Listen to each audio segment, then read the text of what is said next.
Welcome back to Rathe Academy. Today I'm making a video about my first sanctioned event for the Flesh and Blood trading card game that I attended. It was a draft tournament, so I will let you know kind of how that unfolded. But in case you haven't been to your own Flesh and Blood sanctioned event yet at your local gaming store, just want to let you know a couple of the things that could be happening. Number one is the type of format that they choose to have. They could choose to have a constructed tournament where you would bring your own deck of cards to play against your opponents. Could also be a sealed deck where you'll open up 6 different packs of your own, and you'll build a deck from those 6 packs. Or it could be a draft, and in the draft we open up packs one at a time. There'll be 3 altogether. We select a card and we pass the pack and we build a deck that way. If any of you are familiar doing that with another game like Magic or something like that, it works the same way. If your local gaming store has an armory kit, then they are going to have these full art Whelming Gust Waves for you. All participants should receive those. You'll see that the art extends into the text box, so it's just a neat little promo for you to have. It doesn't have a different effect or anything like that, which is nice, but just a neat little thing to put into your deck. So look out for those if you're going to an event. But to get into the event that I actually went to, we had 6 players show up, which I think was a nice turnout for a new game, and everyone seemed to really enjoy themselves. When it came to actually selecting cards, it was a little bit different because we're all, fairly inexperienced with the game.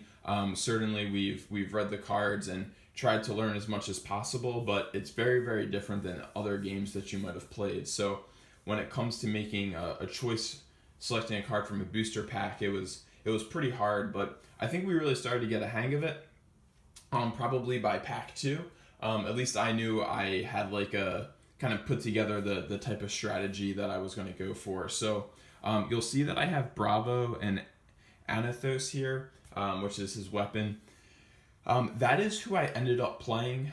My first couple of picks were Guardian cards, such as I think I took this Staunch Response as a way to defend against other Guardian and Brute attacks, and a couple other Guardian cards that got me started in that direction. I did get sidetracked a couple picks in and started picking some Warrior cards as they came around, but it started to seem like I would want to stick with Guardian because I sort of came up with a strategy of how I wanted to do that. So I'm gonna lay out my deck for you here, just showing you off the cards one at a time and what I was like looking to do as I selected them. I got 3 of the red version of Crush Confidence. I think when it comes to Bravo, at least what I found in this draft was I wanted to have my attacks be the red cards, so I was getting a little bit more power. I was trying to deal as much damage as possible each attack and probably fire off an attack of this size or greater every single turn to keep my opponent on the back foot. So I had those. I had a Wounded Bull, which has a very similar effect. I lose the crush, but I can deal an extra damage if I fell behind on life. Buckling Blow, again, pretty similar. This one does cost an extra resource to put out, but I think you can find, as long as you drafted enough blue cards, you might be able to pitch for 6 resources and activate Bravo's ability to give your card Dominate with those other 2 if you're using 4 here. So that worked out pretty well. I have a Cartilage Crush, and then I have 2 of my weaker cards that I wound up having to fit in. I'll show you the cards that I cut in a moment, but I wasn't too happy to play these, other than the fact that it filled out my 30 cards, and this one can be good for paying for defense while on your offensive turn, which is a unique ability in this game. And then this one here is just a weird little card that lets you gain some life, and you're probably just going to use it to defend for 3. But next, I moved on to my yellows. This was great against like a powerful brute attack that you could come in and defend for a ton. I never used that extra ability, but to be able to use a defense reaction after they thought that they had slipped their attack through was pretty nice. They used actually a particular buff, like an attack reaction, and then I was able to come in with this to block all their damage. I have a couple more cards that hit hard. Once we get into the yellow and the damage drops down, I was more looking to pitch these cards than I was to actually use them. It's relevant for your weapon that they have a cost of 3 or more when it comes to pitching them, because if in your pitch zone you have 2 or more cards that cost 3 or more, then this weapon can actually hit for 6, which would come up quite a bit. So here's another attack. These were floating around late. A lot of people didn't seem to be picking them. I found them to be okay, and didn't mind having these reactions in my deck. Here's another attack. I was lucky enough to pull this foil Tome of Fendal. It's a really sweet card. I'm super excited to have it for my constructed decks. But although I did play it, I never actually cast the card because I never wanted to take a turn off from attacking. If you go to cast this card, it doesn't have go again. I didn't really have ways to give my stuff go again, so I never actually used it in the draft. But like I said, it was good to have. And here are a few more of the weaker cards. Slogism actually can be really, really powerful if you set up like a great turn where maybe you arsenaled a card. You can come in for a ton of damage, and I did that once or twice. All right, and now my blue cards. The blue cards are interesting because these cards came around really late because it's 3 to play, it's only 5 damage, so I think people were passing up on them. But I think getting like any blue card that works in your deck, these happen to be generic, is really, really important because they just allow you to pay for so much of the stuff you want to do with costing you less cards. So it allows you to defend on your opponent's turn and still be able to pay for your attack. So these were really, really important. I think the same for these. Here are attacks that I never really used for attacking, because if I was going to deal 5 damage, I'm probably better off just swinging with my hammer for 6.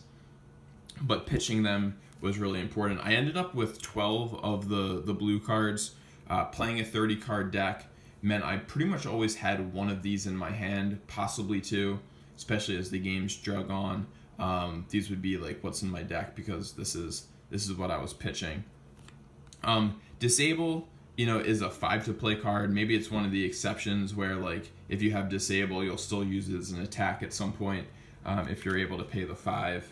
And then here's the rest of those blues. Now, when it comes to cards that I could have played but didn't, it would be these.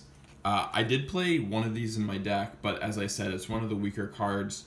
I don't think it has a whole lot of purpose for me, especially since I can't even pitch it for a good number, and I wanted to be defensive in some cases, but I didn't want to overload myself with cards that are defensive. So this card didn't make the cut.